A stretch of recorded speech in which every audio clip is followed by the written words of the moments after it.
Akmal Saleh menjadi suara yang memberi masalah kepada Zahid.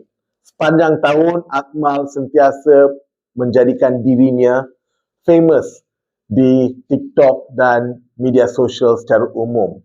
Dia selalu menyerang, contohnya bila dia menyerang premis di Kepala Batas Pulau Pinang di mana pemiliknya meletak bendera secara terbalik. Apa yang dilihat sebagai perkara kecil bukan perkara kecil untuk Akmal apabila dia mengetuai satu kumpulan yang membuat satu protes di tengah bandar Kepala Batas dan ingin menyerang kedai tersebut. Tindakannya dikritik sebagai membuli peniaga kecil dan melebih-lebih meniup sentimen perkauman. Akhirnya, Akmal didakwa di mahkamah atas kenyataan menakutkan ketenteraman awam dalam isu bendera tersebut. Isu ini masih berterusan di mahkamah. Ini menyerlahkan dilema UMNO.